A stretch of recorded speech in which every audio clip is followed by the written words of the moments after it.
ఏం జరిగింది?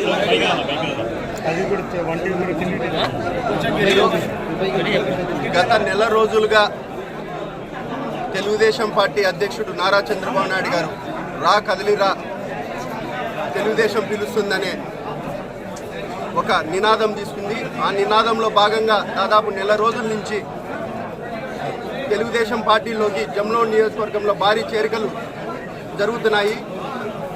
అందులో భాగంగానే ఈరోజు శశిధర్ రెడ్డి కూడా జనవరి 19వ తేదీన మా పార్టీలోకి రావడం జరిగింది. ఈరోజు ఆయన ఇంటికి మమ్మల్ని ఆహ్వానించి ఆయనకున్న ఫాలోయర్స్ని మా పార్టీలోకి చేర్స్తారని చెప్పడం జరిగింది.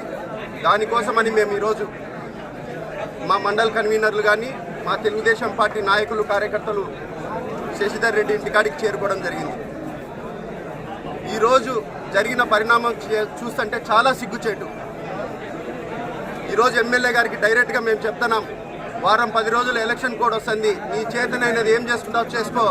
ఈరోజు పోలీసు వాళ్ళు మీ దగ్గర ఉన్నారని మీ పోలీసులు అడ్డు పెట్టుకుని నువ్వు రాజకీయం చేస్తున్నావు. వారం 10 రోజుల తర్వాత న్యూట్రల్ అవుతారు. ఆ రోజు నీ పరిస్థితి ఏందో తెలుసుకో. ఖచ్చితంగా ఈరోజు నువ్వు ఇప్పుడైనా ఛాలెంజ్ చేస్తున్నాం, పోలీసులను పక్కన పెట్టి నువ్వు రా. మేము కూడా ఛాలెంజ్గా తెలుగుదేశం పార్టీ నాయకులను ఛాలెంజ్గా తీసుకుంటున్నాం. నీ చేతనైనది చేసుకో. నువ్వు ఈరోజు నీ పరిస్థితి ఏందో పోలీసులు లేకపోతే నువ్వు చేతగాని దద్దమ్మని కూడా ఈ సభాముఖంగా మేము తెలియజేస్తున్నా.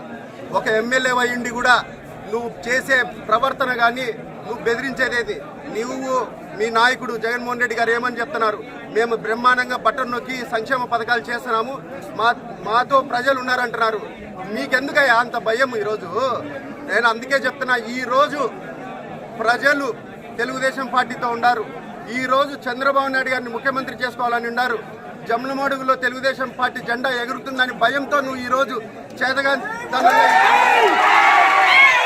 ఈరోజు పోలీసులను పక్కన పెట్టి ఒక్క నిమిషం నువ్వు పక్కన పెట్టిరా.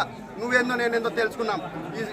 1-to-1 ఫేస్ టు ఫేస్ అయినా మేము తెలుసుకున్నామని ఈ సభాముఖంగా తెలుసుకున్నాం.